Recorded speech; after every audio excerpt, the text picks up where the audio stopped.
ইসলামে পুরুষদের বিয়ে একটি, কোরআনে পুরুষের একটি বিয়ের কথাই বলা হয়েছে। এই কথায় অনেকেই হয়তো চমকে যাবেন। সেটাই স্বাভাবিক। অনেকেই ভাবেন 4টি পর্যন্ত বিয়ে করা যায়, কেউ বলেন ফরজ। অনেক অমুসলিমেরও ধারণা আল্লাহর নির্দেশেই মুসলিম পুরুষ 4টি বিয়ে করেন। একথা ঠিক, কোরআনে 4টি পর্যন্ত বিয়ের অনুমতি দেওয়া হয়েছে।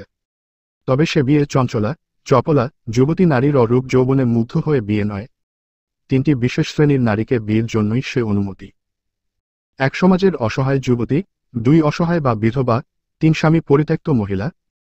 অর্থাৎ এই অনুমতি বঞ্চিত অসহায় নারী জাতিকে রক্ষার জন্য, মোটেই সম্ভোগের জন্য নয়। তবে এক্ষেত্রেও কঠিন শর্ত আরোপ করা হয়েছে।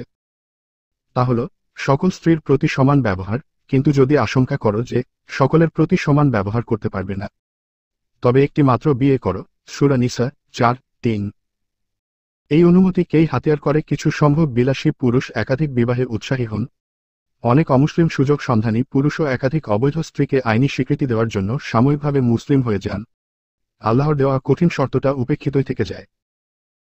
একাধিক স্ত্রীকে সমান চোখে দেখা বা সমান মর্যাদা দেওয়া রক্ত মাংসের কোনো পুরুষের পক্ষেই সম্ভব নয়। মহান আল্লাহ সেটা ভালোই জানেন, তাই তিনি সূরা নিসা 129 আয়াতে বলেই দিয়েছেন, যত ইচ্ছাই করো না কেন, তোমরা স্ত্রীদের প্রতি সমান ব্যবহার করতে পারবে না। 4:129। তাহলে কোরআনের শেষ কথা দাঁড়ালো, 1-এর বেশি বিয়ে করো না। কোরআনের এই আয়াতটা সমাজে অপ্রচলিত, উপেক্ষিত।